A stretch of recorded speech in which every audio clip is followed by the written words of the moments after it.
Waalaikumsalam, Pak. Gimana, sehat-sehat?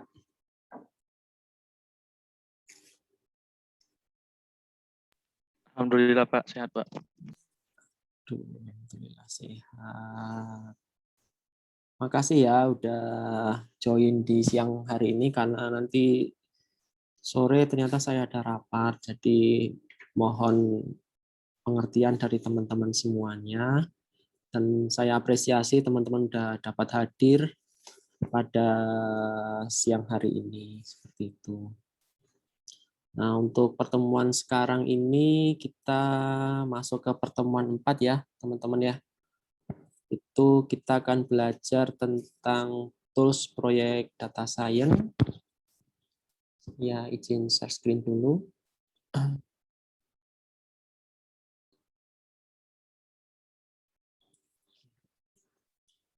Nah, ini seharusnya saya pakai virtual background, mungkin nanti dicoba ya karena virtual background laptop saya kurang support, grafiknya kurang kuat untuk pakai virtual background, jadi tampilannya agak kurang bagus. Nah, ini pertemuan keempat tentang tools proyek data science di program Micro Credential Associate Data Scientist kita ini. Dan mungkin untuk teman-teman yang udah memahami ya, teman-teman, kan pasti teman-teman udah pada ngoprek Python dan sebagainya, itu mohon bisa menyesuaikan karena peserta di program Micro Credential ini dari berbagai macam prodi yang kemarin kita sudah kenalan ya. Dan mungkin teman-teman yang satu dengan yang lain itu ilmunya berbeda-beda seperti itu. Jadi mohon kalau yang sudah expert bisa menyesuaikannya. Oke. Nah, ini terkait dengan profil saya, teman-teman. Kemarin kita sudah bahas juga. Deskripsi pelatihan kali ini adalah tujuannya adalah untuk membahas data science tools dengan menjelaskan seperangkat kakas dan teknik yang berkaitan dengan keterampilan dasar dalam ilmu komputer, matematika, statistik untuk melakukan tugas-tugas yang umumnya terkait dengan data science. Jadi khusus di modul ini kita hanya belajar tentang tools-toolsnya apa aja. Nah, ini adalah capaian pembelajarannya. Pada topik ini kita akan mempelajari yang pertama adalah dasarnya ya, karena kita ngoprek di data science, maka kita pakai bahasa pemrograman yang pada umumnya digunakan adalah Python. Kemudian kita juga akan mempelajari tentang development environment-nya dan dasar-dasar library Python yang digunakan dalam project data science. Seperti ada NumPy, SciPy, Pandas, kemudian ada Matplotlib, Seaborn, dan Scikit-learn. Seperti itu. Mungkin teman-teman yang ini juga udah pada familiar, yang sudah punya ilmunya. Nah, mengapa Python, teman-teman? Nah, Python ini merupakan bahasa pemrograman tingkat tinggi ya, daripada teman-teman pakai apa ya, ASCII atau apa seperti itu. Kita menggunakan Python yang lebih mudah ya, dan dia adalah bahasa pemrograman tingkat tinggi. Kemudian penulisan kode atau sintaks lebih sederhana dan tersedia di banyak library. Itu. Kemudian bersifat open source dan cross platform, dan dia diluncurkan oleh Guido van Rossum pada tahun 91. Oke, dan kemudian sebagai data profesional, Python ini digunakan di ranah-ranah seperti data analis, kemudian ada data engineer, ada data scientist, kemudian ada business intelligence, dan machine learning engineer. Dan ini karena dia bahasa pemrograman tingkat tinggi, dan kemudian banyak library yang bisa digunakan, maka dari itu ini cocok untuk pemula dan dia itu powerful ya, meskipun sederhana, dan skill yang diinginkan itu tinggi untuk bahasa pemrograman Python ini, karena dia bisa dideploy di berbagai macam sumber seperti itu. Nah, masih berkaitan dengan mengapa kita harus pakai Python. Keunggulannya adalah yang pertama, Python itu ketika teman-teman memahaminya, bahasa pemrograman itu mudah ya, mudah dipahami dan dia mudah dibaca. Selain itu, dia bersifat efisien juga, teman-teman. Dia efisien, maksudnya efisien itu apa? Dia memiliki library yang lebih lengkap, ya, sehingga penulisan codingnya dapat lebih sederhana. Oke, seperti itu. Jadi teman-teman yang masih awam mempelajari tentang bahasa pemrograman itu bisa lebih enak gitu belajarnya, karena bahasa yang kita ketikkan di Python itu sederhana ya dibandingkan dengan kita pakai C dan keluarganya seperti itu. Kemudian Python ini juga bersifat multifungsi ya. Dengan menggunakan Python maka teman-teman bisa membuat website, kemudian codingan di Python ini bisa teman-teman injekkan di hardware seperti robot, kemudian bisa juga diimplementasikan di aplikasi untuk bidang kecerdasan artifisial atau AI. Itu ya teman-teman, ada keterbacaan, efisien, kemudian multifungsi. Selanjutnya keunggulan Python itu bersifat interoperabilitas. Yang maksudnya adalah Python ini mampu berinteraksi dengan bahasa pemrograman yang lainnya. Jadi bisa di-combine, bisa saling terhubung. Dan kemudian karena komunitasnya banyak, maka perkembangan dari Python ini juga sangat aktif karena dia juga selain didukung oleh komunitas, dia bersifat open source. Kemudian komunitas ini berperan aktif untuk mengembangkan si Python ini. Itu keunggulannya ya tadi. Mengapa kita pilih Python? Karena yang pertama itu tadi bahasanya sederhana, mudah dipahami. Kemudian untuk data ya, untuk di data profesional dia digunakan sebagai data analis, data engineer, sampai di machine learning engineer. Seperti itu tadi. Kemudian ini sederhana tapi powerful, high demand skills. Itu yang dimaksud dengan keunggulan-keunggulan yang ada di Python. Oke.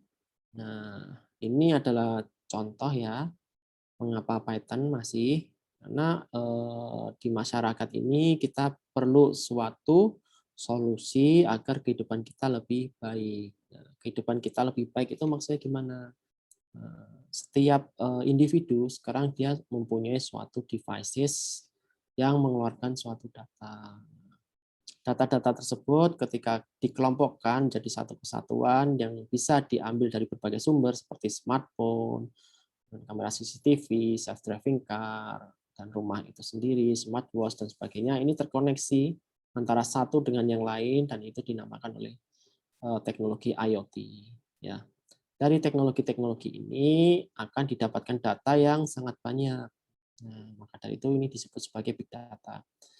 Data yang ini itu tidak akan bisa kita gunakan untuk membuat solusi agar kehidupan kita lebih baik. Mengapa? Karena ya belum dimanfaatkan. Bagaimana cara memanfaatkannya? Memanfaatkannya adalah kita bisa menggunakan AI itu sendiri. Oke, kita bisa menggunakan AI itu sendiri.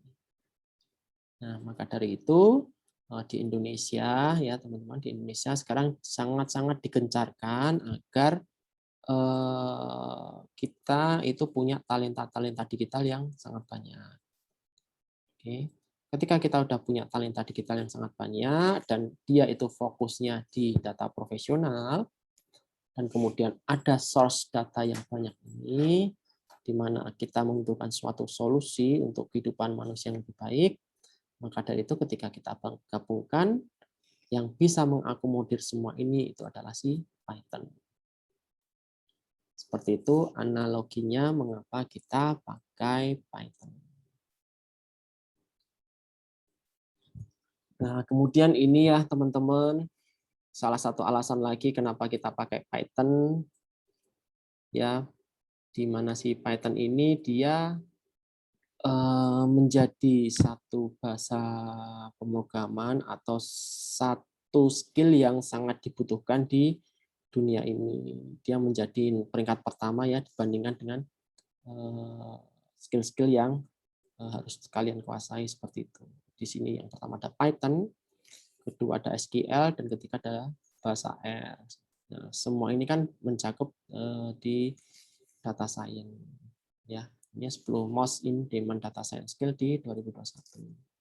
Oke, jadi ketika teman-teman main di data science, kemudian job yang bisa teman-teman apply itu sangat terbuka karena di sini Python menjadi suatu skill yang sangat dicari untuk melamar di dunia pekerjaan tahun 2021. Oke, ini ada Spark, ada AWS, ada Java, ada Tableau, ada Hadoop, TensorFlow, dan Scala. Seperti itu teman-teman mengapa kita perlu pentingnya suatu Python ini. Selanjutnya Python teman-teman juga digunakan pada YouTube ya. Jadi dari sini bisa dilihat ini si Dylan Trotter itu seorang engineer di YouTube tahun 2017. Dia memberikan suatu statement bahwa Google runs millions of line of Python code ya. Jadi jutaan baris di Google itu programnya dikendalikan oleh kode-kode di Python. Kemudian the front end server that drives youtube.com and YouTube APIs is primarily written in Python and it serves million of requests per second ya. Jadi teman-teman bisa lihat di sini dari front end servernya di youtube.com dan kemudian YouTube API itu juga dibuat dengan menggunakan bahasa Python.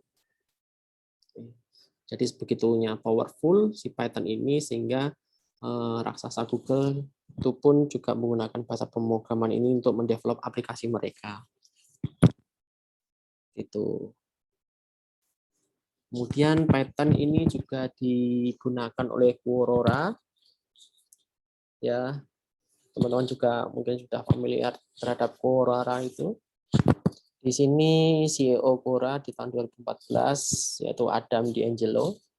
Dia memberikan suatu statement bahwa we decided that Python was fast enough for most of what we need to do. Ya, then we push our performance critical code to backend server written in C++ whenever possible. Yeah, as far as type checking, we end up writing every throw unit tests which are worth writing anyway and achieve most of the same goals. Jadi itulah mengapa sih Python dipilih karena kelebihan-kelebihan tersebut. Seperti itu. Oke, kemudian selain itu, Python juga digunakan pada beberapa industri ya teman-teman. Tadi contohnya Quora sama Google udah pakai, YouTube. Nah, kemudian ternyata ada nih Spotify, kemudian ada Instagram, ada Dropbox, ada Reddit, Pinterest, IBM, Uber, dan sebagainya. Nah, ternyata mereka ini juga basisnya menggunakan Python. Jadi teman-teman kalau ingin membuat suatu startup setelah ini ya, setelah ini kan teman-teman ada suatu tugas besar ya atau yang bisa disebut sebagai project. Nah, mungkin dari situ teman-teman bisa bermimpi, teman-teman punya ingin mendevelop suatu startup apa seperti itu. Nah, basis yang bisa teman-teman gunakan untuk membentuknya itu bisa menggunakan bahasa pemrograman Python ini. Karena ini sudah teruji ya. Dan yang memakai industri ini juga bukan industri yang sembarangan. Oke, kemudian penerapan Python pada proyek data science ya teman-teman. Di data science kemarin teman-teman udah memahami ya bahwa beberapa sub area di data science itu seperti ada data exploration, kemudian ada data preprocessing, ada data cleansing, dan data modeling. Nah, apa aja sih yang dilakukan Python di data eksplorasi? Itu adalah yang pertama, Python bisa melakukan scraping, ya, kemudian crawling ataupun data mining. Ya, setelah kita berusaha mendapatkan datanya, ya, baik dengan scraping, crawling, atau data mining, kemudian kita juga bisa melakukan suatu coding dan query. Oke, ini yang dimaksud dengan data exploration. Kemudian ada yang dinamakan data preprocessing. Ya, setelah kita dapat nih data-datanya, pasti data-datanya sangat jelek ya teman-teman ya, sangat jelek. Maka dari itu kita perlu yang dinamakan pre-processing data. Apa aja yang dilakukan? Itu yang pertama adalah kita bisa melakukan seleksi fitur, kemudian kita melakukan statistika secara deskriptif dan kelas balancing. Selain itu kita juga bisa melakukan visualisasi data. Oke, ini ada transformasi fiturnya ya. Ketika kita punya data, kemudian kita transformasikan, oke, itu bisa masuk ke categorical encoding ataupun binding. Itu yang dilakukan Python di data preprocessing. Selanjutnya ada yang dinamakan dengan data cleansing. Ya. Data cleansing itu berarti dia harus bisa menangani nilai yang kosong. Teman-teman kalau men-generate suatu data, baik itu di SQL, ataupun di Excel, ataupun di sumber-sumber data yang lain, itu pasti ada yang dinamakan missing value. Ya. Nah, missing value ini itu bisa ditangani dengan menggunakan pendekatan data cleansing. Ya, bisa dengan menghapus baris yang terduplikasi, itu juga contohnya. Oke, nah itu yang dimaksud dengan data cleansing yang dilakukan oleh Python. Kemudian setelah kita berusaha menangani missing value-nya, teman-teman, kemudian kita harus berusaha untuk melakukan data formatting. Ya, data formatting ini buat apa sih sebenarnya? Nah, itu dia juga bisa digunakan untuk menangani data pencilannya atau yang dinamakan sebagai outlier di sini. Seperti itu, teman-teman. Nah, kemudian setelah datanya didapetin, diberi processing, dan kemudian dibersihkan, maka kemudian kita selanjutnya adalah melakukan data modeling. Oke, maksud data modeling itu apa? Maksudnya adalah Python bisa melatih data tersebut dengan menggunakan algoritma machine learning. Algoritma machine learning itu bisa dibagi ke mana aja? Oh, bisa dibagi ke klasifikasi, regresi, prediksi, dan klasterisasi. Seperti itu. Itu step-stepnya di mana Python diterapkan di project data science.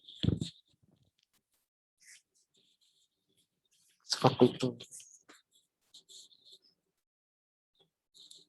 Kemudian selanjutnya, bagaimana kita akan memulai menggunakan Python ini? Nah, teman-teman harus paham ya alurnya. Dari sini ya teman-teman, kita melakukan coding dari sini. Kemudian kita save nih dalam bentuk .py. Oke.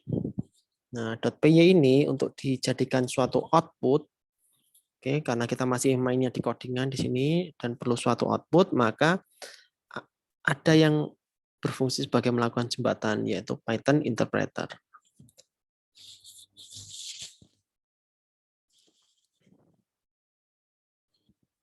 Oke, ini yang dinamakan Python interpreter. Jadi apapun codingannya di sini, baris per baris ini akan diterjemahkan oleh si Python interpreter ini. Kemudian baru kita bisa outputkan ke monitor kita atau sistem keluaran kita. Seperti itu. Dari situ juga dijelaskan bahwa Si Python ini merupakan bahasa interpreter ya, yang dapat mengurangi siklus edit test debug karena dia tidak memerlukan langkah kompilasi. Dia tidak memerlukan langkah kompilasi. Kemudian untuk menjalankan Python, teman-teman bisa memerlukan runtime atau interpreter environment untuk mengeksekusi code-nya. Oke, ada yang melakukan pendekatan interaktif, ada juga yang melakukan pendekatan script. Jika teman-teman melakukan pendekatan atau mode interaktif, maka setiap perintah yang teman-teman tulis akan langsung ditafsirkan dan segera dieksekusi sehingga bisa langsung hasil pattern-nya. Kemudian ada yang dinamakan dengan mode script, yaitu berarti teman-teman memasukkan satu set kode Python ke dalam modul, maksudnya ke dalam format.py, dan kemudian program itu dijalankan baris demi baris. Itu ya yang dimaksud dengan mode interaktif dan mode script.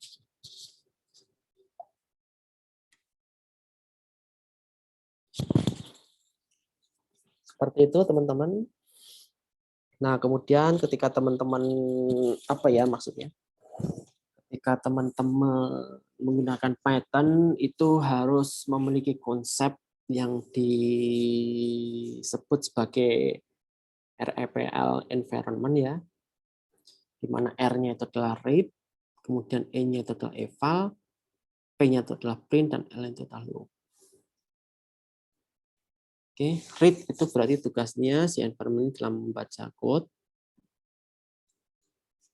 Kemudian eval itu prosesnya untuk mengevaluasi code itu sendiri atau tugas melakukan eksekusi.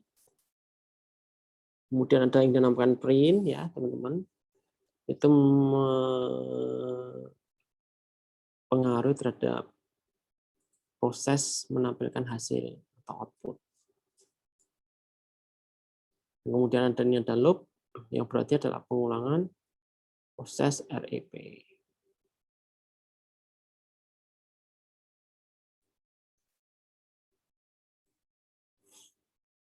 Nah, seperti itu teman-teman. Kemudian ini ada contoh kalau teman-teman udah install Jupyter Notebook-nya. Kita ketikkan garis di sini. Ya, kita ketikkan di baris ini. Sebagai contoh A92+3. Kemudian ketika kita ingin menunjukkan output dari keluaran di baris keempat ini apa, kita tinggal ketikkan print dalam kurung variabelnya A. Maka ketika dieksekusi, dia akan menghasilkan nilai 5. Seperti itu. Nah, kemudian ada deklarasi variabel dan fungsi yang kemudian akan disimpan dan dapat dipanggil kembali secara loop. Ya. Contohnya kita deklarasikan nih, Pi sama dengan 3,14. Ketika kita pencet Pi, maka hasilnya seperti ini. Nah, ini ada pilihan development environment-nya ya, teman-teman. Yang pertama, itu teman-teman bisa pakai Anaconda.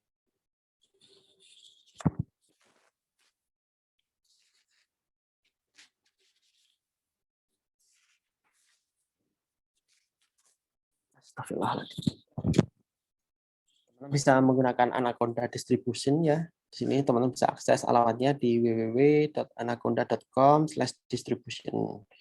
Di sini teman-teman bisa mendapatkan pattern dan kondanya, di mana Conda dia memiliki lebih dari 1000 library di dataset. Oke, kemudian ada yang namanya Python interpreter dan Conda. Ini dihasilkan dari mini Conda ya teman-teman, bisa dibuka di website ini. Kemudian untuk cara ngodingnya teman-teman bisa install juga Jupyter Notebook-nya, kemudian install Python installernya. Nah, kemudian teman-teman kalau ada keterbatasan hardware dan sebagainya, teman-teman bisa menggunakan cloud di sini. Cloud di sini yang dimaksud adalah Google Colab ya teman-teman. Jadi kalau teman-teman ngoprek AI ataupun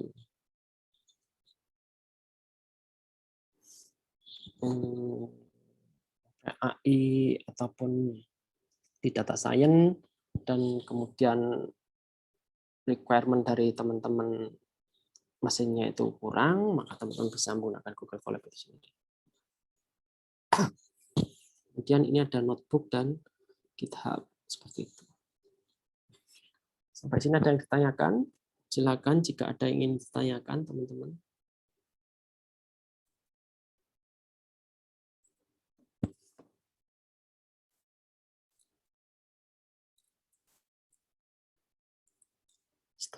Jadi kayak gini ya.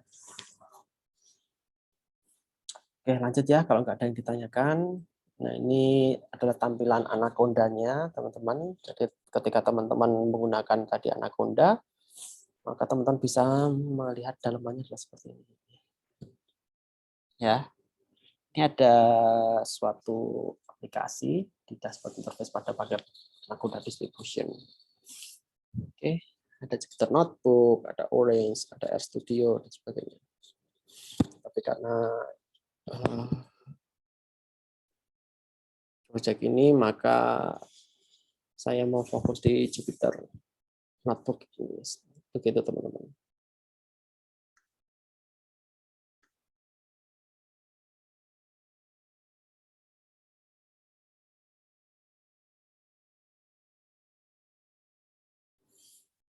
Oke, cukup ya. Di sini ada contohnya ya. Selain Jupyter Notebook, ada Orange. Orange itu biasanya digunakan untuk visual programming ya, seperti data visualisasi, machine learning, dan data mining toolkit. Selanjutnya ada di sini juga disediakan RStudio, yaitu suatu perangkat lunak yang bisa bekerja menggunakan programming bahasa R. Dia bekerja sebagai analisis statistika dan grafik.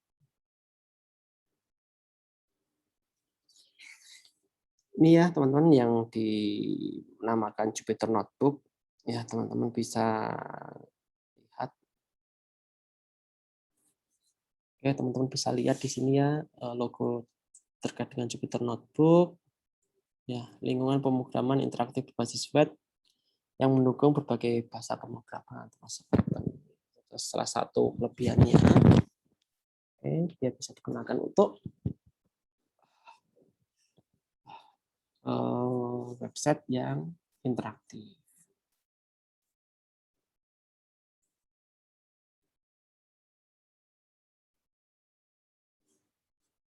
Kemudian Python ini juga banyak digunakan oleh peneliti dan akademisi untuk mengukur statistik ataupun pemodelan matematika. Bisa dilakukan juga di pembelajaran mesin, analisis statistik, dan untuk pengajaran pemrograman. Itu terkait dengan Python atau Jupyter Notebook.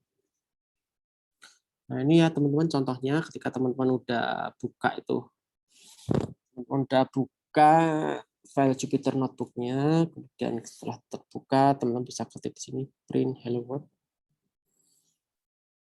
Nanti kalau dieksekusi bisa seperti ini.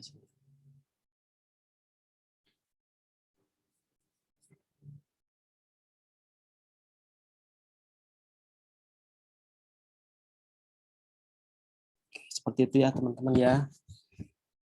Nah ini ada penjelasan, script dapat ditulis dalam bentuk code atau markdown heading dan raw NP convert. Ya, teman-teman bisa lihat dari sini. Maksudnya code itu apa? Berarti dia bisa dibentuk menggunakan algoritma dan formula matematis. Kemudian ada yang namanya markdown heading. Itu maksudnya adalah teks deskripsi, kemudian ada penjelasan code-nya dan gambar atau image-nya. Ada raw and piece converts. Nah, ini biasanya untuk konversi format yang berbeda.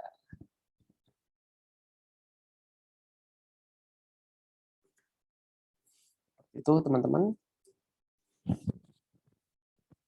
Kalau ada yang ingin ditanyakan, silakan saya diinterrupt ya.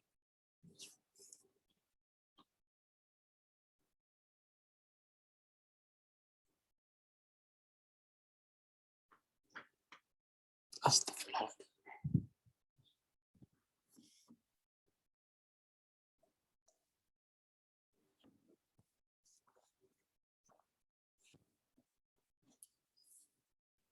Oke, kemudian ini kita coba menggunakan Google Colab ya.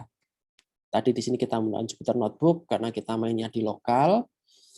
Maka untuk contoh selanjutnya kita menggunakan Google Colab di mana software ini bisa dijalankan dengan proses cloud computing.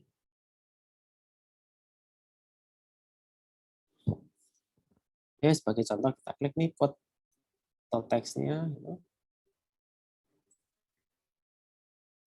Dan di sini kita misalkan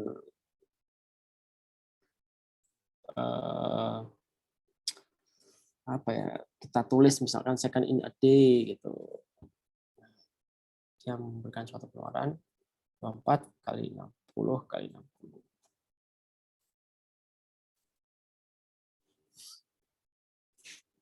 Kemudian ketika kita melakukan ketikan lagi, ternyata munculnya 864.0.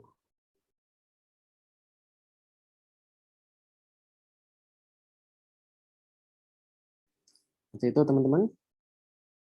Kemudian script dapat ditulis dalam bentuk code sama teks ya. Kalau code itu biasanya dia involve atau consist seperti algoritma dan formula matematis. Kemudian ada yang berbentuk teks ya teman-teman. Itu berarti dia menjelaskan tentang deskripsi ya, karena dia teks, dan kemudian penjelasan code juga bisa dimasukkan ke dalam codingan situ teman-teman. Oke, teman-teman bisa menggunakan nih Google Colab-nya ketika visit di alamat website ini, dan hasilnya dapat diketahui langsung setelah menjalankan perintah. Oke, seperti itu penjelasan untuk Jupyter Notebook dan Google Colab.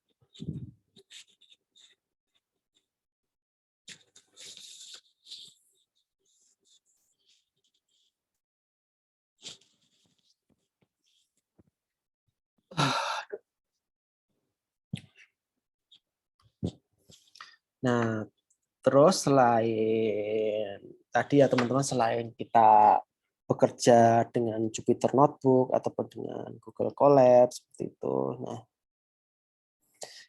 kita di sini karena perkembangan teknologi kita juga harus bisa bekerja dengan Git ya atau GitHub. Nah, Git ini merupakan tools yang bersifat open source untuk memudahkan bekerja dengan proyek berskala kecil maupun besar ya. Bisa divisit ini di git/scm.com. Nah, kemudian si Git ini memiliki 3 status utama untuk tempat file yang berada di status modified, state, sama committed. Itu. Modified di sini maksudnya apa? Berarti teman-teman telah mengubah file tetapi belum menyampaikan ke database. Selanjutnya ada yang bersifat stage ya, teman-teman. Berarti teman-teman telah menandai file tersebut yang dimodifikasi dalam versi terbaru untuk masuk ke dalam tahap commit.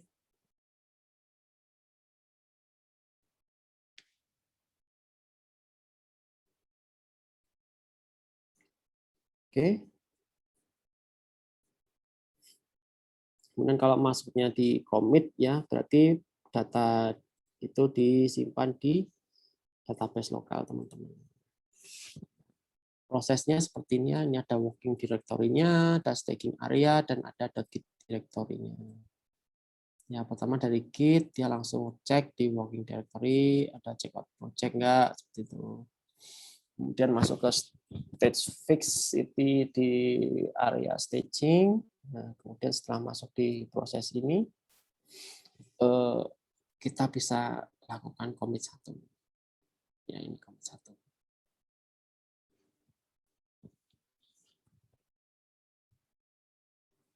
Oke, ini ketika kita bekerja dengan Git ya, teman-teman.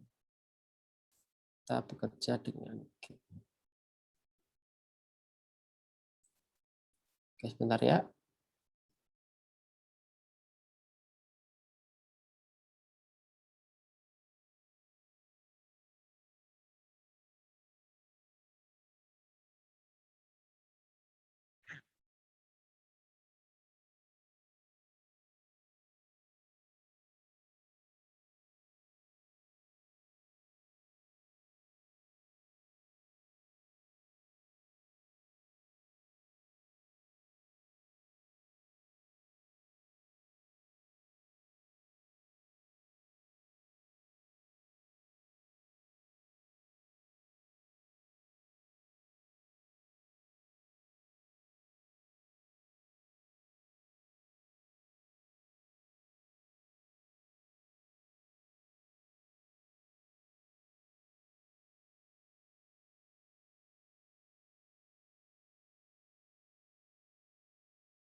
Oke, kita lanjut lagi ya teman-teman ya.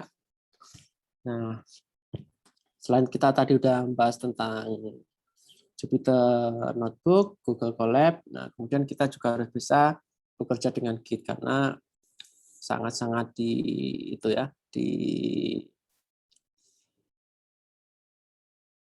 direkomendasikan untuk di program data science kali ini.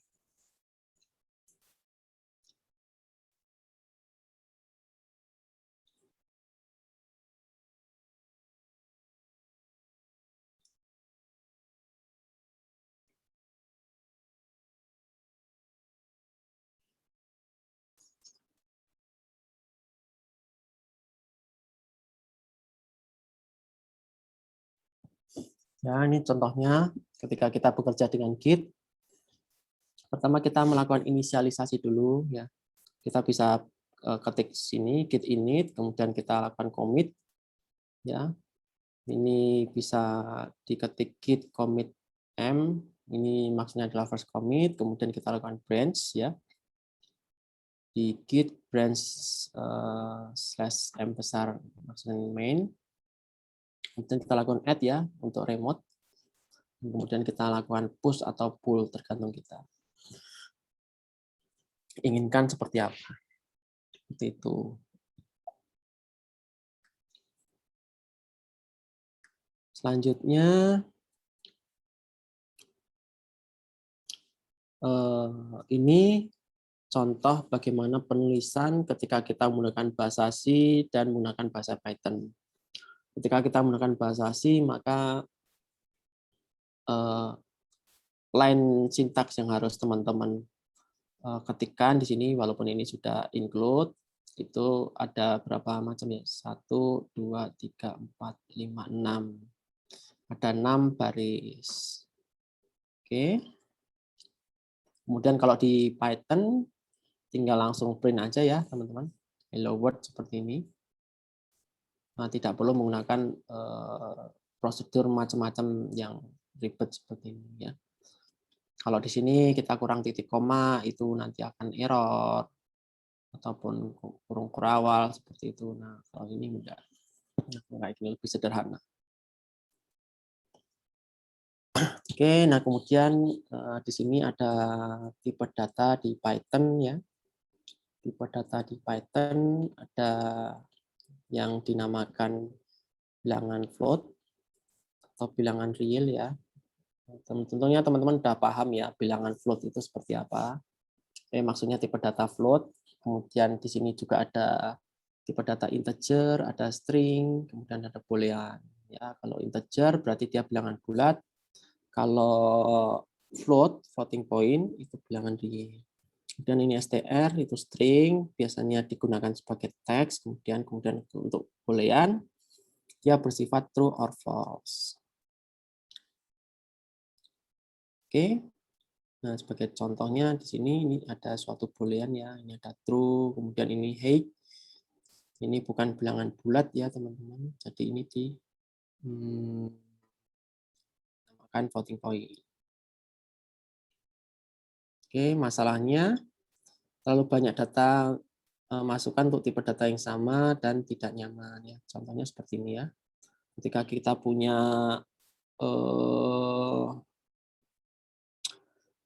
kita punya suatu input ya, ada berapa ya? Ada 4 variabel ya, di sini ada height 1, 2, 3, 4 ya, dan kemudian tipe datanya itu sama, maka kita bisa menggunakan Python list sebagai solusinya ya. Gitu. Nah, kemudian contoh seperti ini ya. Kalau kita punya seperti ini, tab dalam kurung 11, contohnya seperti ini, berarti dia merupakan suatu bilangan integer ya. Tapi jika ini ada 21,213 ya, ada komanya berarti dia floating point. Dan kemudian kalau kita punya codingan seperti ini yaitu hello Python 101, tanda petik berarti dia dianggap sebagai suatu string seperti itu. Ini adalah analoginya yang bisa teman-teman pakai. Oke, teman-teman, sampai sini ada yang ditanyakan? Silakan jika ada yang ditanyakan.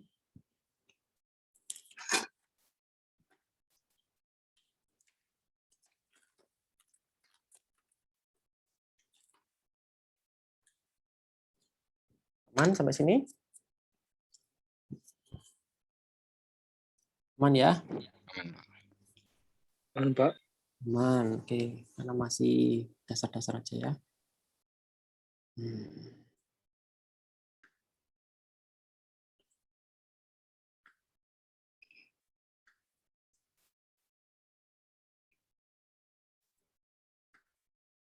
Bentar.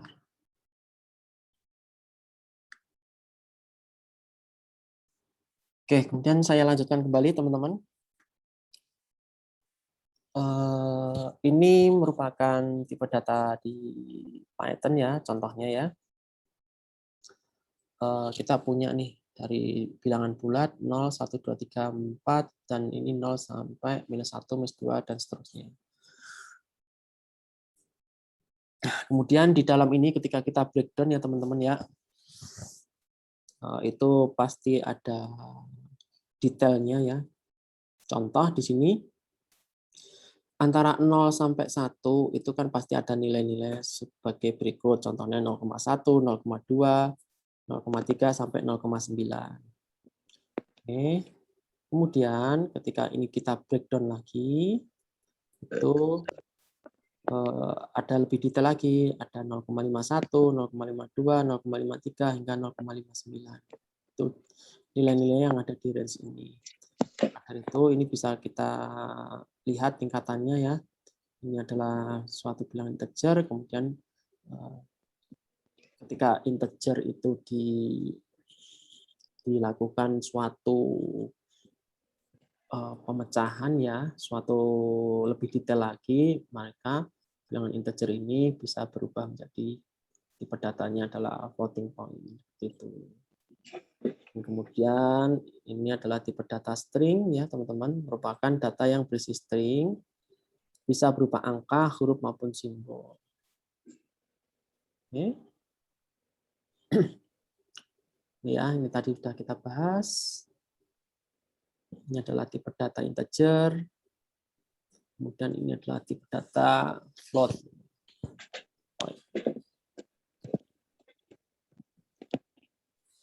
Kemudian ini adalah tipe data untuk boolean ya, true and false seperti itu. Ya, teman-teman bisa lihat di sini ketika true dia dianalogikan menjadi 1, ketika false dia dianalogikan menjadi 0. Oke, itu juga ini kebalikannya ya. Nah, kalau boolean 1 itu 1 berarti true, boolean 0 itu adalah false. Ya. Tipe data boolean merupakan tipe data dengan dua keluaran, yaitu true atau false. Pada Python, tipe data boolean ini adalah bisa teman-teman ketikkan, yaitu bool ya, BOL seperti itu. Nah, ini teman-teman maksudnya beberapa contoh sintaks codingan ya. Ini merupakan suatu tipe casting ya. Pada Python dapat dilakukan suatu pengubahan tipe data. Ya, misalkan kita punya nih tipe data integer akan diubah menjadi tipe data float di sini ya. Oke. Caranya bagaimana? Caranya adalah kita ketikkan di sini ya. Float 2.2, 2.0 seperti itu. Maka integer 2 diubah ke tipe float menjadi 2.0. Awalnya kan ini integer doang ya. Karena ada titiknya, maka dia akan berubah menjadi float. Itu. Kemudian ini kita punya ya tipe data atau bilangan float. Kemudian kita masukkan ke sini ya. Integer dalam kurung 1,1, kurung tutup, kemudian titik 21. Berarti bilangan float 1,1.1 ini diubah ke tipe integer menjadi 1. Oke, kemudian dijelaskan perlu diingat bahwa perubahan ini mengakibatkan ada nilai yang hilang, yaitu 0,1. Ya, jadi seberapa penting nilai 0,1 untuk teman-teman ya. Kalau memang dirasa sangat penting, sebaiknya tipe datanya itu tetap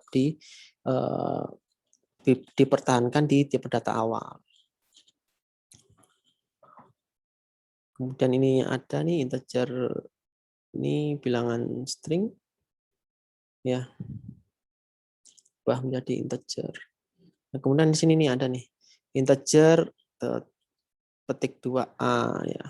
Karena ini adalah suatu karakter ya teman-teman. Nah, karakter ini dia tidak dapat diubah menjadi integer. Oke. Jadi kalau kita memasukkan seperti ini akan menjadi sesuatu yang salah. Kemudian contoh yang lain, misalkan kita punya bilangan integer tipe datanya dengan bilangannya adalah 1. Ketika kita ketikkan str dalam kurung 1, kemudian titik 2 petik 1 ini berarti kita mengubah si integer ini menjadi suatu tipe data string. Ya. Kemudian ini juga sama ya teman-teman. Ketika kita punya float di sini dengan nilai 4,5. Nah, tipe data float ini kita bisa mengubah ke dalam bentuk string menjadi seperti ini. Itu teman-teman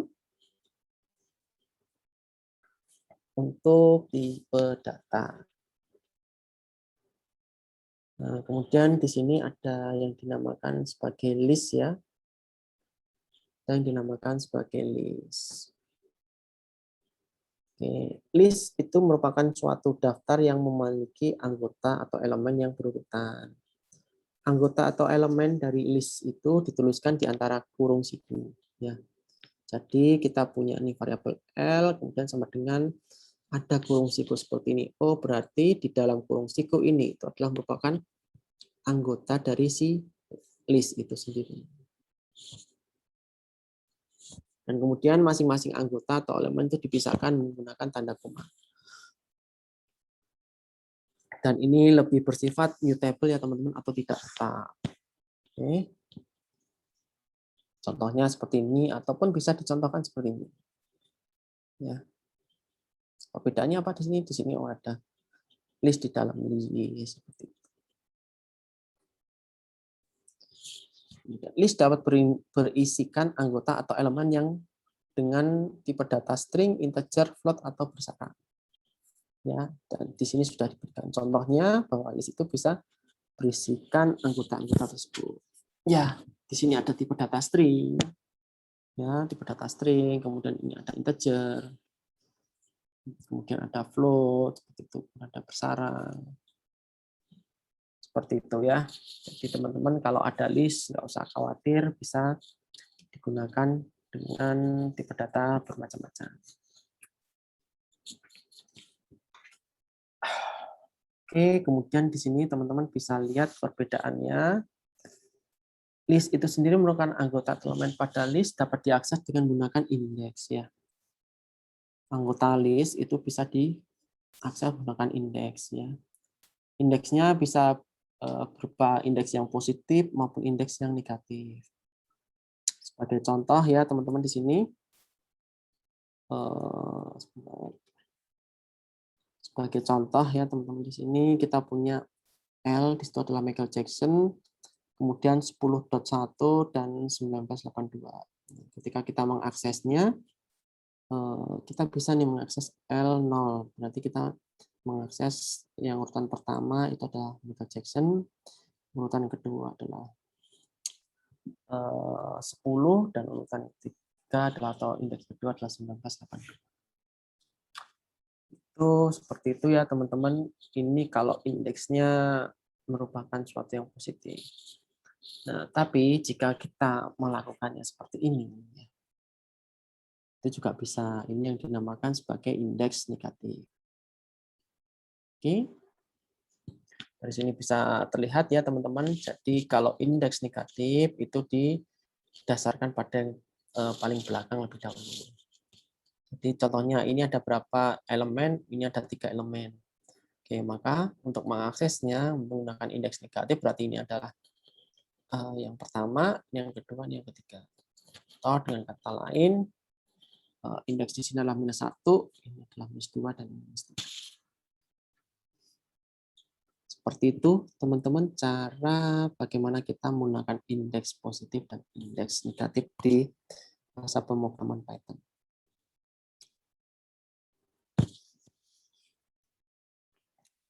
Nah, kemudian ini ada penjelasan terkait dengan list selanjutnya. Oke, di sini ada Python list dalam kurung A, B, dan C. Oke. Nah, ini ada yang dinamakan koleksi nilai dan mengandung beberapa tipe data yang berbeda.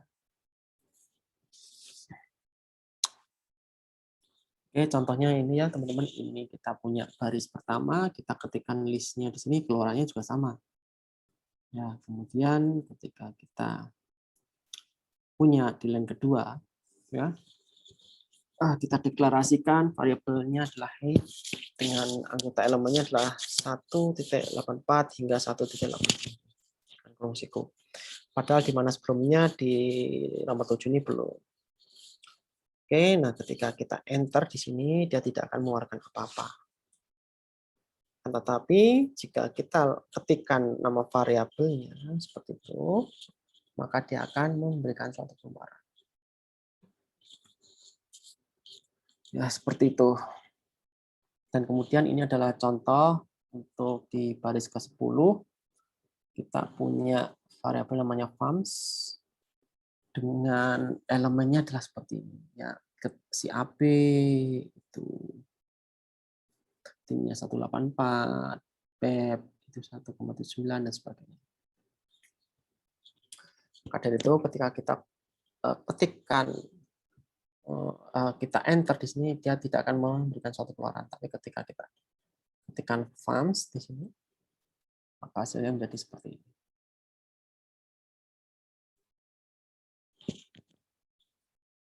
Itu kemudian di sini ya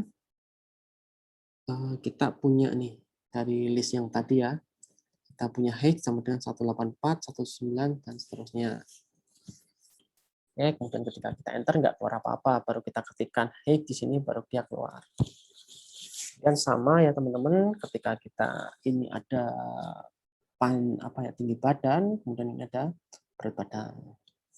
Berat badannya ketika kita masukkan listnya itu 6,5, 60,3 dan seterusnya. Itu sama ketika kita ketik enter dia nggak akan memberikan suatu keluaran, maka baru kita type kan di sini.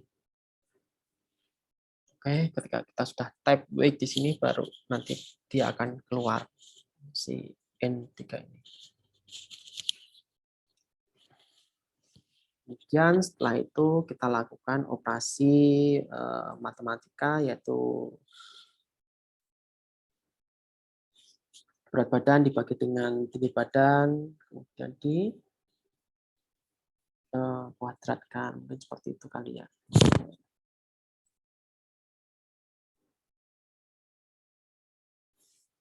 Oke, seperti itu teman-teman terkait dengan Python list. Sampai sini ada yang ditanyakan, silakan jika ada yang ditanyakan. Dipersilakan.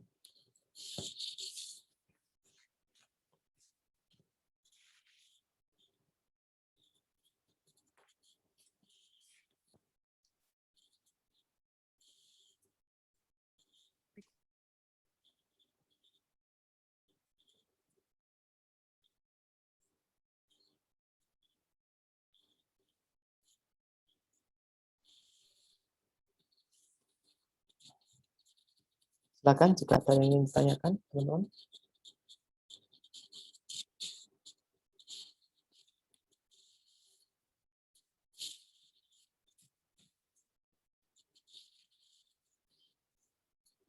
Aman? Belum ada, Pak, dari saya. Oke, Vigo. Terima kasih, Vigo. Oke ya, jadi kalau kita type di sini programnya menjadi error ya.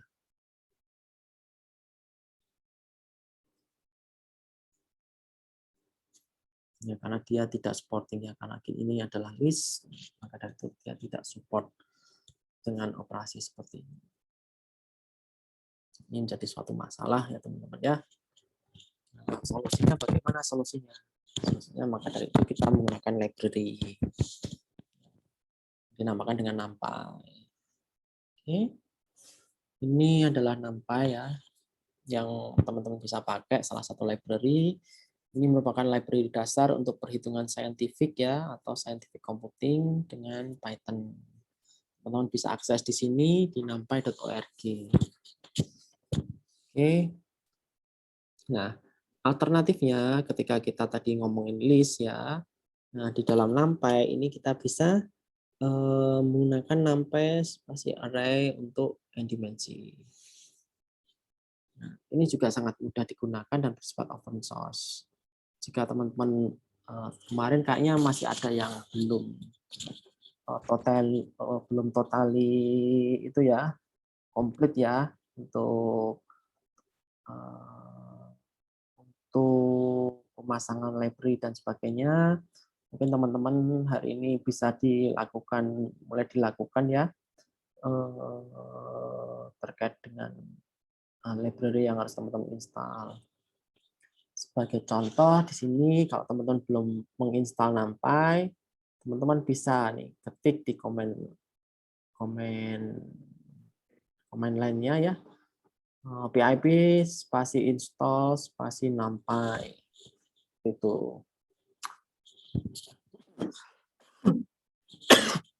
Nah, kemudian ketika teman-teman ini sudah berhasil menginstall, maka kalau ingin menggunakan library ini, teman-teman harus melakukan import. Oke. Teman-teman harus melakukan import, yaitu bisa teman-teman ketikkan import spasi NumPy snp. Contohnya seperti ini. Oke. Import NumPy snp.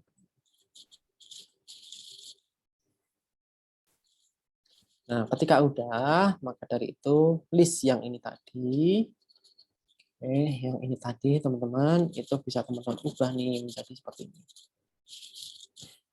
np_h sama dengan np.array takut kurung height-nya. Oke.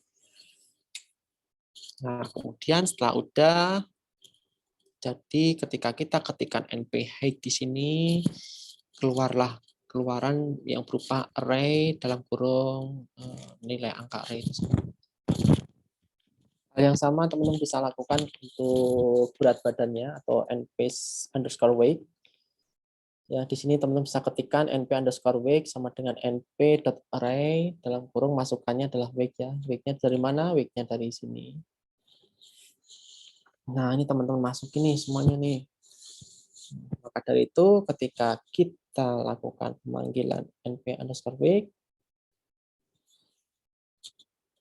maka akan muncul suatu keluaran yang mirip ya, dengan keluaran di baris ke-8.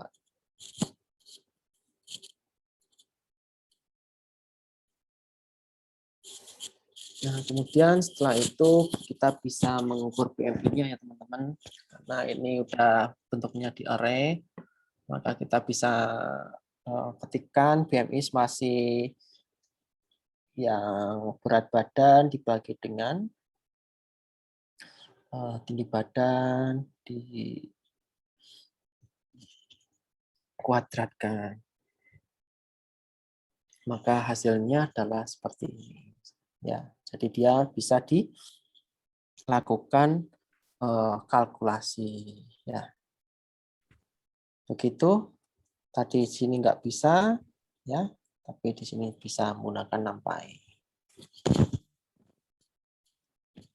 Oke, selanjutnya yang masih berkaitan dengan NumPy ya. Perlu teman-teman ketahui bahwa data atau khususnya data digital itu bisa teman-teman dapatkan dari berbagai macam sumber, yaitu dari internet, dari laptop, dari upload musik, dari percakapan atau chat, video maupun image itu. Maka dari itu, karena kita punya source yang berbagai macam jenisnya atau tipenya, kemudian data tersebut bisa diolah ya, karena dia bentuknya bermacam-macam ya, ada dokumen, ya, gambar, video, suara, angka, atau teks, maka ketika data-data tersebut diproses, itu tidak bisa secara mentah-mentah dibaca sebagai video atau audio, tapi sudah dilakukan transformasi dalam bentuk array atau matrix of number. Oke. Kemudian array dengan minimal 2 dimensi akan membentuk matriks dan dapat menggunakan NumPy. Caranya adalah kita bisa menggunakan import spasi NumPy as np, di mana np.tab-nya sebagai berikutnya. Contohnya adalah sebagai berikut. Ini ya, NumPy juga dapat digunakan untuk membuat array dimensi n atau lebih dari dimensi 2, 3, dan seterusnya. Contohnya bagaimana? Contohnya pertama yang kita lakukan, pasti kita harus selalu mengimport library yang akan kita pakai. Sebagai contoh di sini kita pakai NumPy, berarti kita import NumPy as np, kemudian kita deklarasikan tinggi badan dan berat badan ya, dan kita bisa ketikkan seperti ini. Oke, kemudian kita cek nih tipenya. Tipenya apa sih? Untuk nphack ini, oh ternyata dia NumPy dot n dimensi array. Oke, hal ini juga sama ya untuk yang np underscore weight ini. Ketika kita ketikkan di sini muncullah keluaran adalah np dot n array. Oke, selanjutnya ketika kita ini adalah satu dimensi, kita bisa bikin nih teman-teman jadi 2 dimensi juga. Caranya adalah ketika di sini variabel yang baru, sebagai contoh di sini np underscore 2d, maka sama dengan np array ya, kita panggil lagi, tapi kemudian kita lakukan penyusunan. Oke, ketika kita sudah melakukan penyusunan, ketika kita ketikkan np array, dia masuk ke array di sini.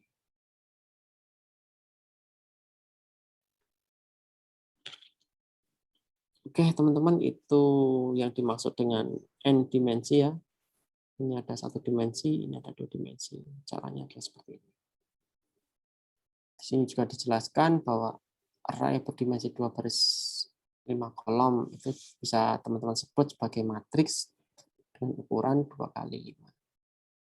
Matriksnya seperti apa? Ilustrasinya seperti ini. Oke, seperti itu. Yang kedua adalah SciPy ya, teman-teman. Kita punya library yang namanya SciPy. Nah, ini merupakan library yang bersifat open source dan tersedia, teman-teman bisa download di scipy.org. Oke. SciPy ini dibangun untuk bekerja sama atau untuk bekerja dengan NumPy array dan menyediakan kumpulan algoritma numerik termasuk pemrosesan sinyal, optimasi, statistika, dan library matplotlib untuk visualisasi datanya. Sekali lagi, jika teman-teman belum melakukan instalasi SciPy ini, teman-teman bisa melakukan instalasi seperti berikut. Oke.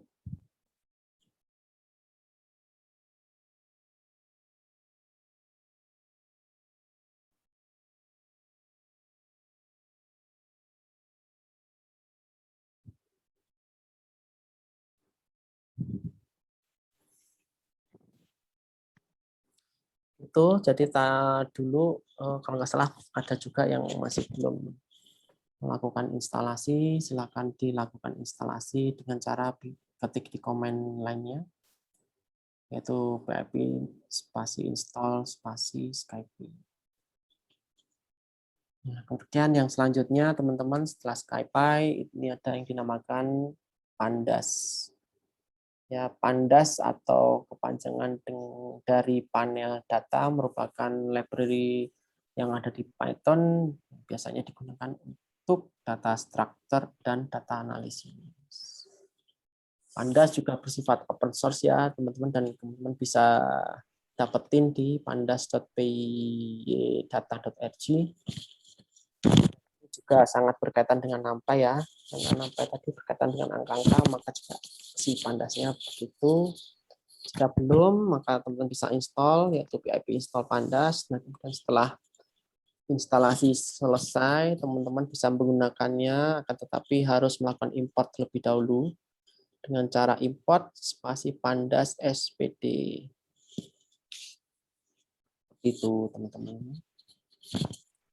Oke. Kemudian di sini ada yang dinamakan dari Pandas ini, itu bisa digunakan untuk data wrangling dan data cleansing. Nah, apa yang dimaksud dengan data wrangling di sini teman-teman? Yaitu ada yang berkaitan dengan reshaping, yaitu mengubah bentuk data. Kemudian ada yang bersifat joining, yaitu ketika saya punya data A dan teman-teman punya data B, maka kita bisa gabungkan data-data tersebut. Itu yang dinamakan joining. Lawannya gabung yaitu splitting, yaitu memisahkan data-data. Kita misalkan kita punya data segini, kemudian kita split 50-50, misalkan itu yang dinamakan pemisahan data. Selanjutnya ada yang dinamakan time series analysis. Ya, ini untuk data yang berkala. Nah, setelah kita berbicara tentang data wrangling, Pandas ini juga bisa digunakan untuk data cleansing. Oke. Maksudnya data cleansing itu apa sebenarnya? Yang pertama adalah kita bisa membersihkan data yang tidak lengkap atau error. Kemudian menangani data pencilan atau outlier dan menghapus data duplikat. Itu yang dinamakan dengan data cleansing.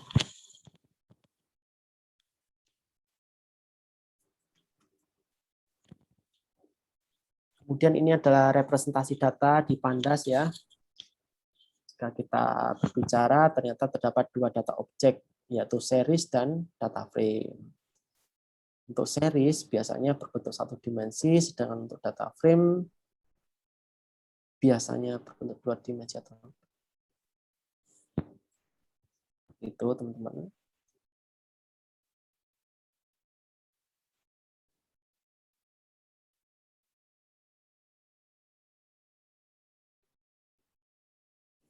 Oke, nah kemudian ini yang dimaksud dengan matrik. Kita punya ada baris dan ada kolom. Baris itu merepresentasikan sebagai sampel, sedangkan kolom itu merepresentasikan sebagai fitur atau atribut atau variabel. Ya. Si Pandas ini, teman-teman, Pandas ini itu dapat mengimpor data dari berbagai format. Sebagai contoh kita punya data di CSV atau file text of Excel, SQL, format HDF5 dan seterusnya. Oke, kemudian ini ada teman-teman bisa unduh contoh datasetnya di bit.ly/tab dataset. Oke, misalkan di sini ya kita sudah mengimport Pandas SPD, kemudian kita import datanya, misalkan ada di tab.csv. Ketika teman-teman buka tab.csv-nya ini, isinya adalah seperti berikut. Oke. Nah, kemudian ketika kita ingin merapikan, kita harus deklarasikan terlebih dahulu. Nah, selanjutnya kita sudah deklarasiin, baru bisa ditampilkan lebih baik ya, daripada tampilannya kayak gini bisa lebih baik menjadi seperti ini. Seperti itu.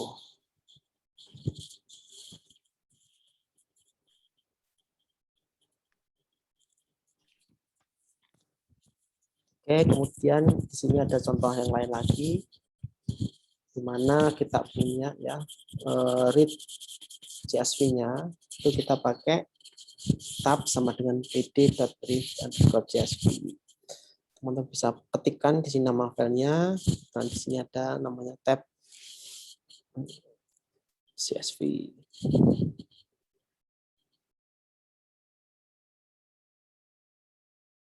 Oke, setelah dicoba ternyata hasilnya seperti ini ya teman-teman. Kemudian kalau kita ingin melakukan akses, ya,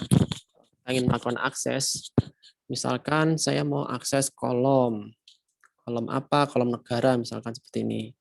Ya udah kita tinggal ketikkan tab kurung siku negara seperti itu. Nanti dia akan muncul keterangan sebagai berikut. Ya. Kemudian misalkan kita juga bisa pakai ya contohnya ya. Selain kita ketikkan seperti ini, kita bisa cek di sini tab underscore ibu kota.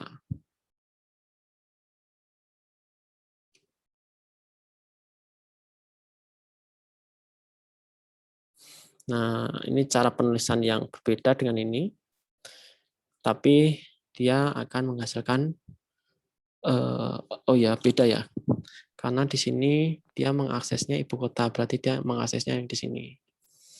Tapi kalau dia mengaksesnya negara, dia mengaksesnya di sini.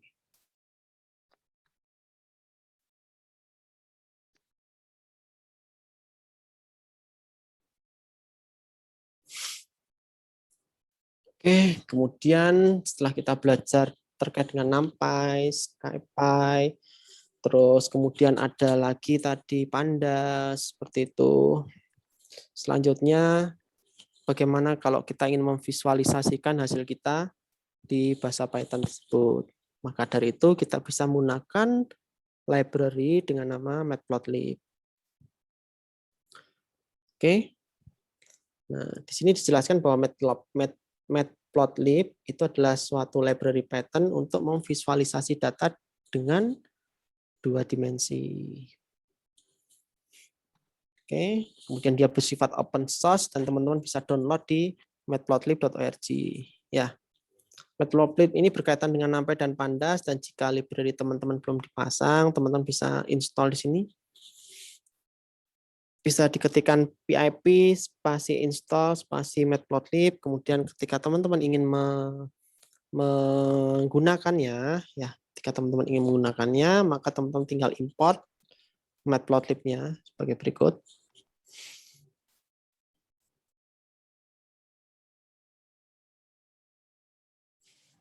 Import spasi matplotlib.pyplot splt.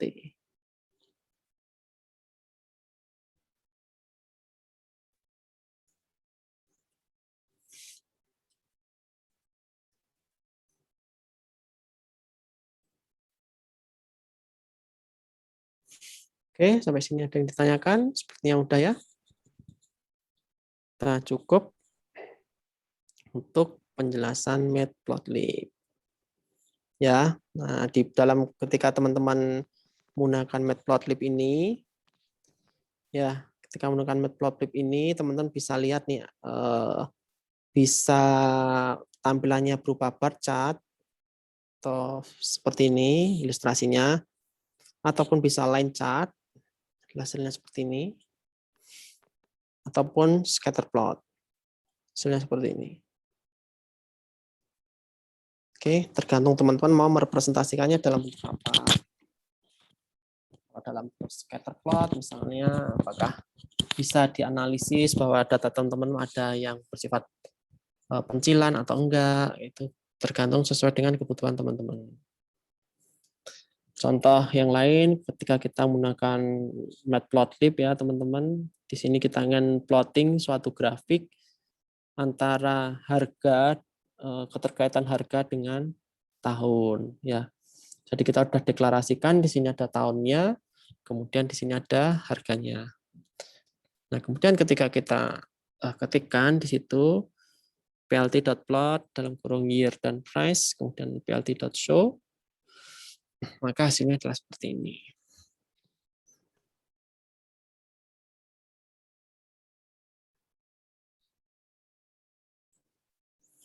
Oke, itu bagaimana cara kita menggunakan Matplotlib.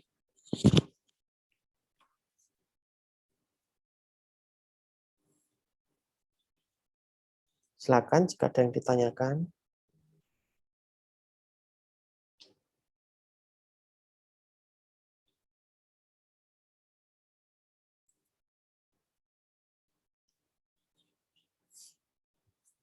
Aman ya. Aman, Pak. Oke, selanjutnya di sini teman-teman, tadi kan kita punya data seperti ini ya. Ini ada data tahun, kemudian ada data harga seperti itu. Nah, selanjutnya di sini teman-teman bisa lihat kalau kita melakukan plotting menggunakan garis maka hasilnya adalah seperti ini. Tetapi ketika teman-teman menggunakan scatter ataupun menggunakan bar chart maka hasilnya adalah seperti ini. Oke. Jadi untuk melakukan plotting berupa scatter plot, teman-teman tinggal panggil di sini plt.scatter. Masukkan inputnya yaitu tahun dengan harga. Sama ketika teman-teman pakai bar chart, teman-teman ketikkan plt.bar, ini ada masukin tahun dan variabel harga. Seperti itu. Nah, ternyata teman-teman menggunakan Matplotlib itu tidak cukup ya, karena untuk melakukan apa ya istilahnya mengoprek di data science itu ada tools lagi yang bisa kita gunakan yaitu adalah Seaborn. Ya, jadi Seaborn ini bisa dibilang sebagai versi bagusnya Matplotlib seperti itu ya. Di sini Seaborn sama prinsipnya untuk visualisasi ya, library visualisasi mirip dengan Matplotlib, tapi dia menyediakan high level interface untuk menggambar grafik yang lebih menarik dan informatif. Oke, teman-teman bisa lihat di sini tadi kalau di Matplotlib itu melakukan plottingnya ya, melakukan plottingnya itu hanya seperti ini bentuknya. Tapi kalau di Seaborn sama-sama plotting grafik dia berbentuk lebih menarik seperti ini. Sama halnya dengan scatter plot, ya itu tampilan di Seaborn itu lebih bagus dibandingkan scatter plot yang ada di Matplotlib. Seperti itu teman-teman.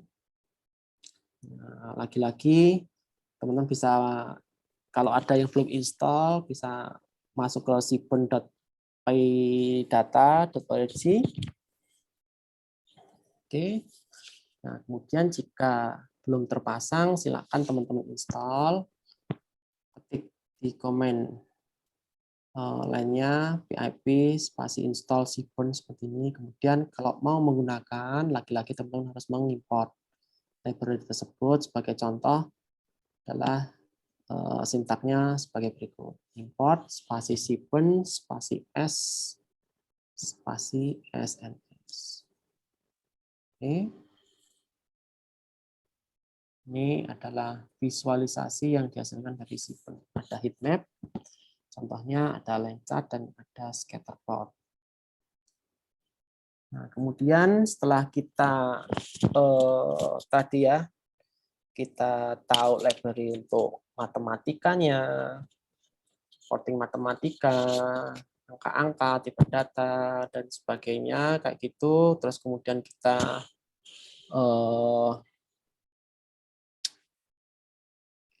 udah tahu library untuk visualisasi.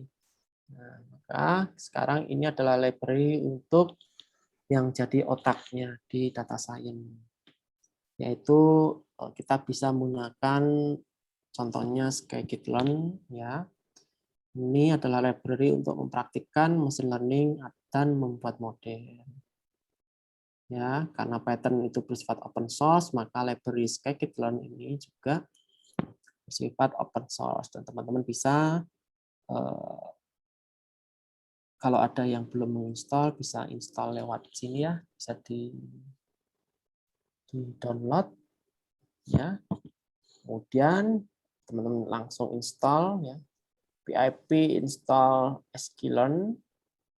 Kemudian teman-teman bisa melakukan import yaitu import sklearn seperti itu. Oke. Nah, dalam library scikit-learn ini teman-teman sebagai contohnya ya, karena ini adalah machine learning, teman-teman akan ada metode-metode di dalamnya. Contohnya untuk klasifikasi, teman-teman bisa pakai SVM, bisa pakai decision tree, random forest, neural network, atau Nairs network. Ini biasanya metode-metode yang digunakan untuk klasifikasi. Oke, metode-metode ini nggak bisa digunakan untuk clustering. Karena clustering ada lagi. Contohnya kita bisa menggunakan k-means, kita bisa menggunakan hierarchical, kayak gitu. Oke. Nah, selanjutnya kalau kita udah paham terkait dengan metode yang ada, maka kita juga bisa di dalam scikit-learn ini juga mempropose terkait dengan model selection ya. Model selection atau model kita kan di sini membangun modelnya banyak ya. Nah, caranya tahunya gimana kalau model kita itu bagus. Ini ada yang dinamakan cross validation dan ada yang dinamakan metrik. Seperti itu.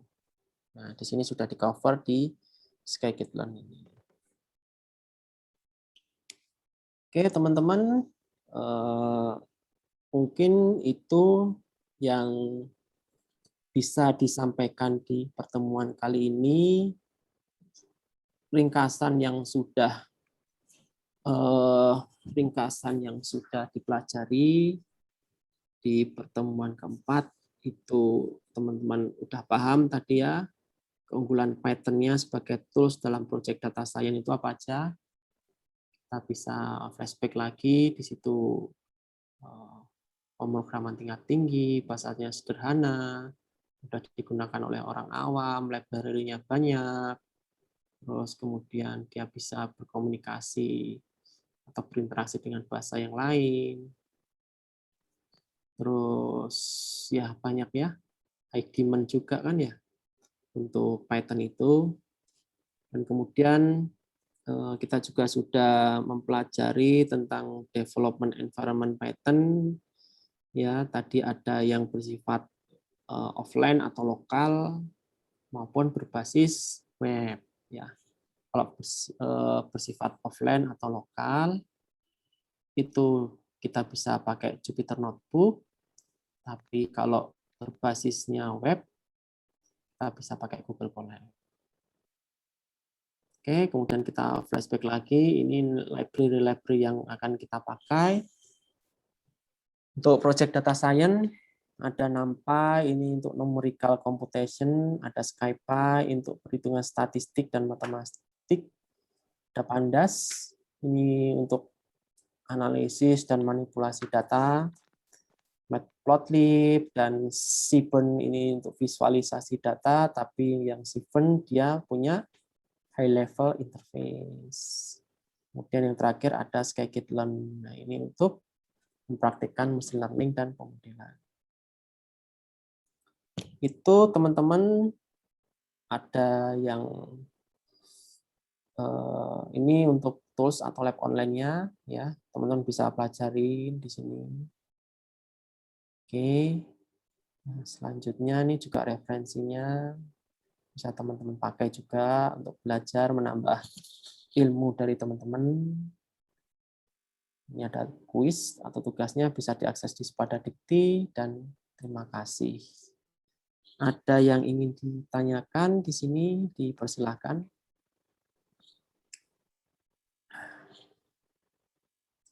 Silakan jika ada yang ingin ditanyakan.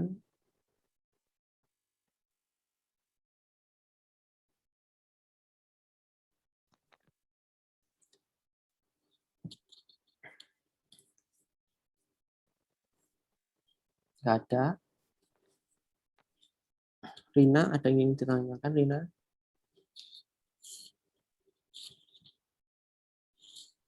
Belum ada, Pak. Belum. Ardi,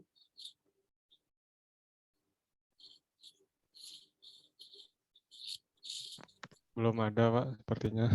belum ada ya? Masih Ya, paham Pak. ya, Ferdi ya? Insya Allah paham, Pak. Kamu kemarin dari matematika ya, Ferdi ya? Iya, Pak. Sebelumnya udah pernah ngoprek? Kalau sebelumnya sih biasanya pakai R, Pak, Mau pakai untuk R. untuk statistik. Nah, kalau yang ini tadi gimana tuh? Ya udah coba beberapa kali sih, Pak, di ini coba-coba sendiri. Oke. Kan lihat tutorial di YouTube gitu-gitu, Pak. Udah diinstal semuanya? Udah, Pak. Udah. Skycatalnya juga udah? Sudah, Pak. Oke, thank you ya. Ya, Pak. Selanjutnya mungkin Rehan. Rehan, gimana Rehan?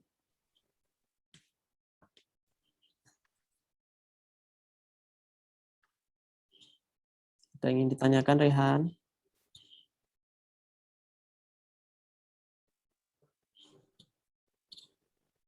Nggak ada Rehan. Oke, makasih. Afrizal. Aman?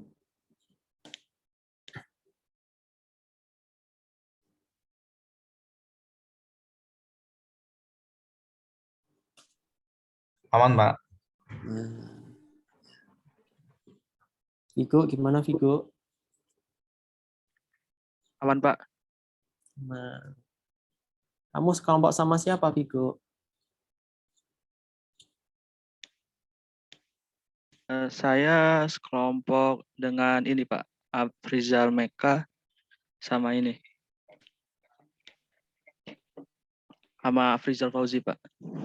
Oke. Udah ngomongin mau bikin tugas apa? Project apa? Kalau ini masih proses, Pak. Masih Udah nyari-nyari inspirasi terlintas juga. topik-topiknya? Oh, belum. Kalau dari saya ya, Pak, mungkin baru yang ikan kemarin, tapi kan udah pernah ada ya, Pak, yang kemarin dari webinar e-fishery itu ya. Mungkin saya bakal masih nyari lagi sih, Pak. Emang kalau udah ada, kamu langsung nyerah? Coba Iya, Pak. ya. Iya. Kenapa ada Bukalapak, ada Blibli, mereka masih survive? Padahal udah ada Tokped sama Shopee yang gede. Servis mereka kan sama ya, Vigo ya? Iya, Pak, sama, Pak. Iya. Terus kenapa mereka masih mau? Coba, saya pengen diskusi ini. Mungkin ini, Pak, kayak ada sesuatu yang beda dari mereka gitu. Mungkin goals-nya beda gitu, Pak. Kamu pengamat e-commerce nggak nih? Saya kurang ini, Pak. Terlalu ngelihat banget kalau e-commerce. Kenapa? Belum terlalu ngelihat gitu, Pak, e-commerce gitu. Oh, yang kamu lihat apa? Ya, palingan ini sih, Pak. UAV gitu sih, Pak. Baru-baru ini. UAV. Gimana tuh kalau boleh apa? Cerita. Kalau dari saya, Pak, yang sepengetahuan saya tuh kalau UAV di Indonesia mungkin agak ini sih, Pak, agak ketinggalan gitu, Pak, daripada negara lain. Kayak misalnya kan kayak drone Misalnya kayak sebut nama DJI atau Tera kan itu dari luar tuh. Teknologinya udah ini. Nah, tapi pas saya cek lagi, Pak, Indonesia tuh juga ini kayak ngejarnya juga cepat juga, Pak. Soalnya udah ada kayak ada perusahaan yang saya tahu itu namanya Prox itu kalau nggak salah dari Indonesia juga, Pak. UAV-nya gitu. Kalau kamu udah punya kayak gitu, kenapa nggak data sayanya di UAV? Ada nggak perusahaan-perusahaan yang ngolah data dari UAV? Nggak ada. Perusahaan kayak mungkin ada sih, Pak. Perusahaan yang udah ngolah data. Kamu punya startup yang bekerja di area service terkait data-data dari UAV. Kayaknya di Indonesia belum ada. Datanya kan banyak tuh kan, ada data positioning, ada data image. Image-nya pun kan karakteristik dari UAV kan beda ya. Kalau kamu nerbangin tinggi, manusia ya di mata UAV kayak semut gitu. Benar nggak? Iya, Pak. Nah, itu kayaknya di Indonesia belum ada. Kalau kamu punya startup, terus punya service ke situ, kayaknya depannya bisa menjanjikan juga.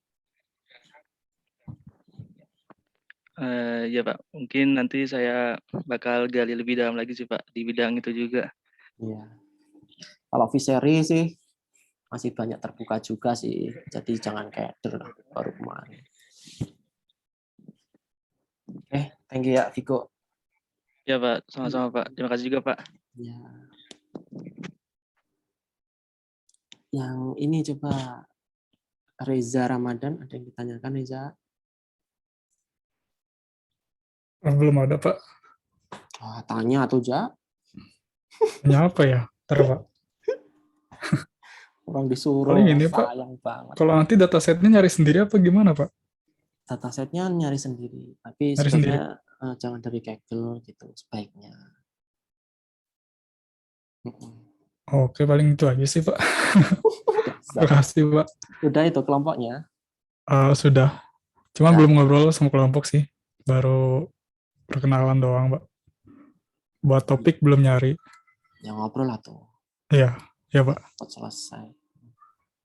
Thank you ya, Ja. Iya, Pak. Selanjutnya ada Sinatria. Sinatria ada yang ditanyakan nggak? Belum, Mbak. Apanya yang belum? Soalnya lagi belajar itu juga, Mbak, di data mining.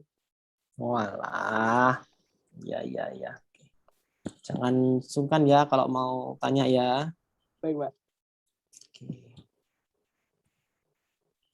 Oke, mungkin ini udah 90 menit belum, Mas Ivan? Kalau saya lihat kurang 1 menit sih, Pak. Tadi mulanya 12.43.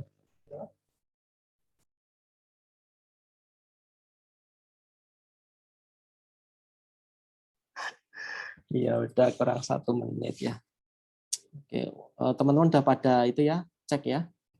Info brand sensing-nya jangan lupa diakses, di sepadannya, dan insya Allah kita akan ketemu lagi ya di pertemuan ke depan. Dan mungkin ya tadi kalau ada teman-teman yang belum menginstal, sebaiknya mulai diinstal apapun itu terkait dengan Python, library, dan sebagainya, karena pertemuan-pertemuan selanjutnya kita akan banyak melakukan demonstrasi ya. Jadi nanti kita bisa guide, misalkan teman-teman ada yang error codingannya atau apa, itu bisa bisa dibantu oleh kita. Paling itu sih. Ada lagi mungkin Mas Ivan ada yang ingin disampaikan? Ivan, silakan. informasi lebih lanjutnya dari Telegram sih, Pak. Gimana Mas Ivan? Informasi lebih lanjutnya lewat Telegram, Pak. Oke, baik. Sudah cukup?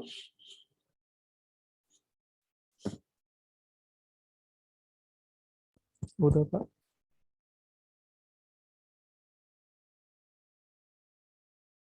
Ya, baik teman-teman semua, terima kasih ya atas kehadirannya di siang hari ini. Terima kasih juga atas pemahamannya, karena seharusnya kita mulai jam 3:30, tapi kita majukan jadi 1:30. Dan semoga apa yang kita dapatkan hari ini bisa bermanfaat untuk perkembangan ilmu teman-teman semua. Dan sekali lagi saya titip pesan bahwa jangan sungkan untuk bertanya, karena sangat disayangkan jika kesempatan ini dilewatkan untuk pertanyaan-pertanyaan yang mungkin teman-teman bisa dapatkan secara mudah jawabannya, seperti itu. Oke, mungkin cukup sekian teman-teman. Terima kasih. Saya tutup. Wassalamualaikum warahmatullahi wabarakatuh. Waalaikumsalam warahmatullahi wabarakatuh. Waalaikumsalam warahmatullahi wabarakatuh. Waalaikumsalam. Terima kasih, Makasih, Pak. Pak. Terima kasih semuanya. Terima kasih, Pak.